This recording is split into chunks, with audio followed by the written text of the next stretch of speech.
I'm in a 12-step program. I'm in an AA, right? So I was I'm in recovery, so almost 2 years now. And that really changed my life, getting into, 12 steps. And, and I know that's your book.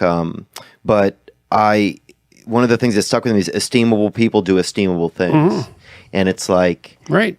And it's like when you have that choice to do something... It's better than alcohol, man. Yeah. Yeah, and the funny thing is, if you're trying to stop drinking, you need something better than alcohol. And alcohol's pretty good. Yeah. So you better find something a lot better, man.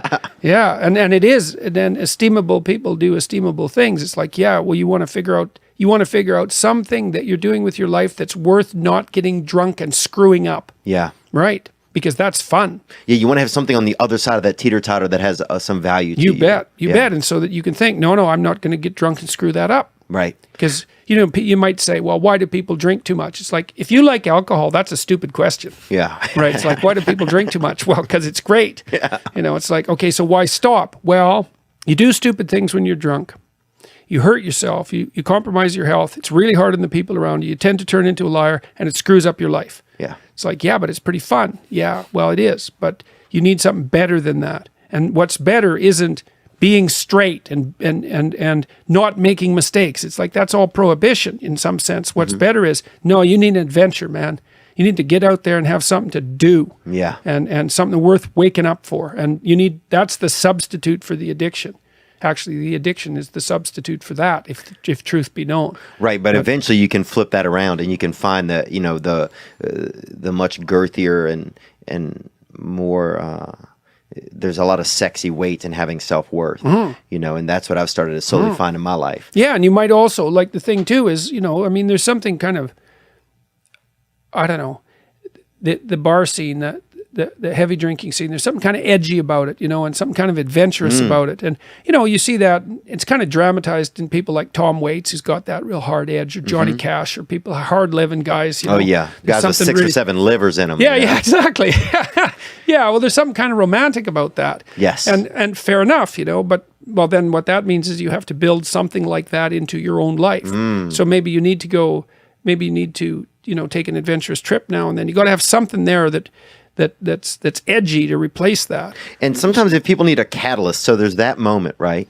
Like for me, the catalyst was like, I needed to I was experimenting with cocaine, and I sacrificed like a neat job opportunity with that. I had planned on being there for the job, and next thing you know, I'd spent the night doing cocaine. Right. So I realized, okay, this is a little out of my control, so I have to make this. But if people don't have that sort of... I'm sure this must have happened when you decided to stop drinking. You must have thought, this isn't good. I'm not going to be funny anymore. I thought that. I thought there was going to be ramifications, yeah. Okay, and so what were they? What did you foresee happening? I thought I wouldn't be funny. I thought that people wouldn't like me. I thought that I wouldn't be able to meet girls if I wasn't drinking or having drugs or... Right, so that was what you were afraid of giving up if you stopped drinking. Right. What were you afraid of happening if you kept drinking? I was afraid of not achieving my dreams. I was afraid of, ending up a drug addict. I was afraid of dying in my sleep. Something, dying under the influence. Okay, so it's not like that doesn't happen to comedians. Right, it happens a lot. Yeah, it's one of our go-to moves. Right, exactly. Well, it's not an occupational hazard because you're up late at night and you're around bars all the time. It is. Because you're up late at night and you're Chris partying Farley right here. Right, exactly. Well, and it happened to all sorts of comedians and rock musicians. It usually happens at about 27. Weirdly enough. So you were afraid you're going to die, or you're afraid you're going to become addicted. So let's say what would have life like been like for you if you were addicted? So you don't have a career anymore. No. Right? So you've given all that up and failed. So that's fun. So that's going to drive you even more towards drugs. Yeah, it would have been all my dreams. It would have been miserable. Right. It would have been hell. Exactly. So why quit drinking? So I don't end up in hell. Hey, there's a reason to stop. And then if you make that hell real, it's like, here's all the details of my personal hell. Yes, let's avoid that. Right. So then you have something to run the hell away from. Right. So now you have something towards and something to run away from. And I'll say this too, if there's any young men or women out there who are listening to Jordan feeling like, well, I don't know if I start doing something different, like my friends are going to act a certain. Yeah, they are. They are. Yeah, that's right. But you're going to start creating conversations. You're going to become the intrigue because you're going to be bringing something new to the table. You're also going to find out who your friends are. Yeah.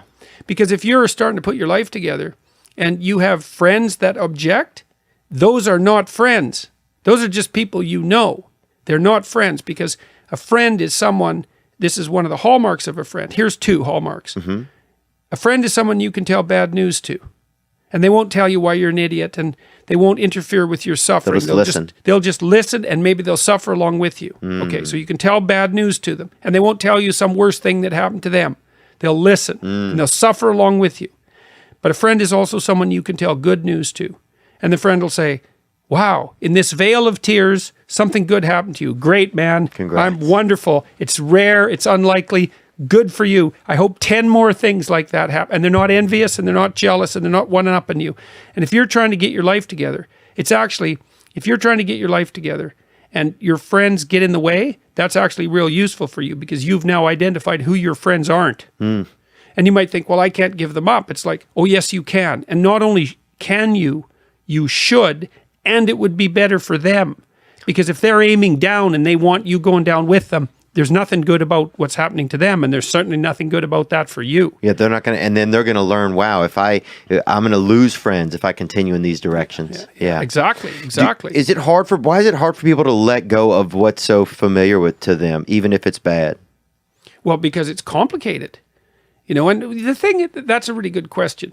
You discount the risk of familiarity that they're familiar with. So like, let's say, because people are in relationships with the drugs and alcohol, people are in relationships with humans, people are in relationships with jobs, people are in relationships with their own selves, and they're living a lie every single day, but it's familiarity. Yeah, well, you say, I have a job I hate. It's like, well, yeah, but I'm not dying from it. It's like not as bad as it can be. So you factored in the risks already. They get invisible. You think, well, I can't jump out of this job because what about all the risk? It's like, yeah, no kidding. You got to get your resume in order. You got to send it out. You got to send 50 of the damn things out before anybody will call you back. Then you have to go get interviewed, and maybe you're not any good at that. You have to come up with a story while you're a good employee, and maybe you're not yet. So you have to figure out how to do that. It's like, what about all these risks if I go look for a new job? It's like, yeah, absolutely, man. Those are risks, and they're harsh, and no wonder you're avoiding them. What about the risks for you to stay with this job you absolutely hate? Well, let's think that through. Okay, so I have this dead-end job. I hate it. I'm getting bitter. Where am I going to be in 5 years? I know where, because I've watched this with people. You're going to be just like you are now, except a lot more of what's good about you is going to be gone, and a lot more of what's terrible is going to be amplified. And you're going to be like, in 5 years, you're going to be 10 years older instead of 3 years older. Yeah. Right. And because it kills your spirit somehow. Oh, man. Yeah. So it's like, you think, oh my God, there's a terrible risk in pursuing this new job. It's like, yeah, there is a terrible risk. There's a terrible risk in you staying with your job right now. And so one of the things that's really, really freeing to understand is that you're screwed no matter what you do. There's no secure path forward. Give it up. It's risk everywhere. You think, oh my God, that's terrible. It's like, yes, except for 2 things. You can pick your risk. That's the first thing. So you get to pick your poison. That's something. And second, you're a lot tougher than you think. So even though there's risk everywhere, if you confront it forthrightly, what you'll find is that you can actually handle the risk. And that's the security. That's beautiful. And there's so much growth to be had right there when you realize how much, like there were times I was like, man, I could never be a sober person because I'm afraid of, I can't communicate with women, or I'm afraid to, stand around in a circle with tough guys without having like a beer in my hand, or like all these little crutches, I can't. And then I remember when I got like 90 days sober, I was just like, holy shit, man. Like, it was like the first time I'd ever done something, like for myself, Yeah. And it just, man, it felt unprecedented. Yeah. Well, it was. It felt like I'd gone to the moon almost. How old were you when you started drinking? I don't know, probably like 17 or 16, kind of regular. Yeah. It was pretty basic, and I never did a bunch of it, But my biggest thing was just emotional sobriety. Like I was so drunk on my own insecurities and low self-worth. Well, alcohol really is a good drug for coping with anxiety. That's why people use it. So it does too. If you really like alcohol, it does 2 things to you. It makes you more extroverted and enthusiastic while you're on the ascending limb of the blood alcohol curve, which is why you have to keep drinking once you start. Because if you plateau, that goes away. So you got to keep drinking. Okay, so that's one thing. It makes you more enthusiastic and more full of positive emotion. And the second thing it does is reduce anxiety. Yeah. And so if you are a bit more socially anxious, and you also have that positive response to alcohol, which everyone doesn't have, by the way, then it's a great drug. But the problem is it's a great drug for the moment. Right. Right. There's consequences. Yeah, this sounds when it's not great. Well, it also, alcohol is an interesting drug because it actually doesn't make people stupid. This has been tested. Like people who are drunk will take far more risk. And you might say, well, that's because they're too stupid to understand the risk. It's like, no, they're not. If you ask them about the risk when they're drunk, they can outline it perfectly. What it stops them from doing is caring about the risk. It's actually, and that's part of the anti-anxiety component. It's like, yeah, the risk is, that's why you can drive around drunk at high speed in a car, which is a really stupid thing to do. Yeah. We used to do that in the back roads of northern Alberta. It's fun. Yeah. But people died all the time doing it, especially in the winter. It's like, wow, this is great. It's great until your head's gone through the windshield, like so many things. Yeah. It's like jumping off a cliff. I'm flying, which is true until the last 1/10 of a second. It's like, then you're not flying, man. It's like, yeah. So alcohol has exactly that effect. It is a great anti-anxiety drug, but it does stop you, and you said it stopped you, from learning the skills that you need in a social circumstance to be able to cope with that. So then it actually stops you from dealing with the anxiety. You don't have to learn how to overcome it. That's not good. Yeah. So you're not really learning. You're kind of just staying in the.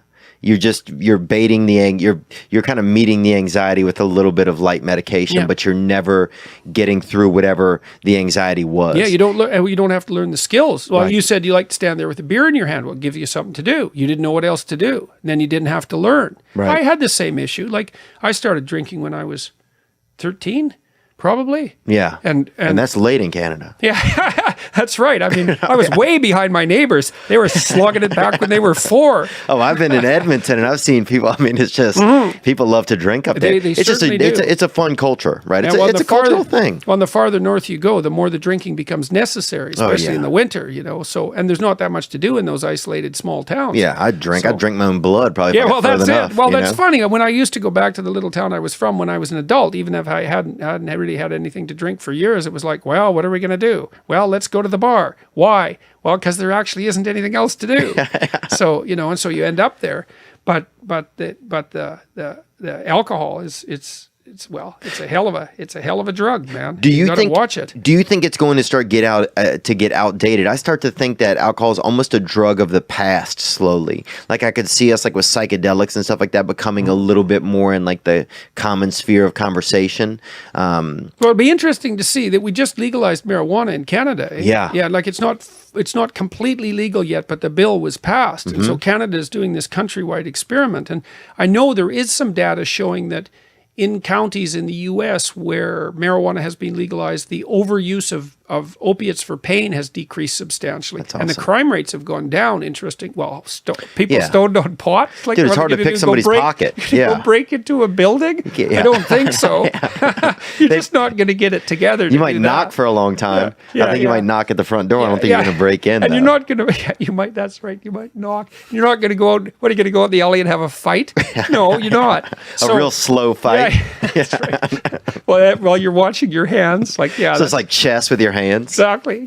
That's not going to happen. So, who knows? If we had to make a bad drug legal, the worst choice was alcohol. It's definitely the case. And I'm saying that as somewhat of a fan of alcohol. Me too. Yeah, I like it. It's a bad drug, man. And is it also starting to become archaic as we get into drugs that are, people are using psychedelics more, where people are a little bit curious about drugs that make you think instead of drugs that make you not think. Right. Yeah. Right. Yeah. Yeah, because alcohol is kind of an escape into, it's not full unconsciousness, although it certainly can be. Yeah. But and alcohol also makes people aggressive. It's the only drug we know that actually makes people aggressive. So you see a massive effect on crime rates because half the people who murder someone are drunk. Oh, yeah. And half the people who are murdered are drunk. And you're most likely to be murdered by a family member. Yeah. So I've been joking with my audiences is like, well, if you really want to get killed, the best thing to do is go drink with a family member. So, which is actually statistically true, which is terribly, terribly comical. It's like, go get drunk with your family if you want to die.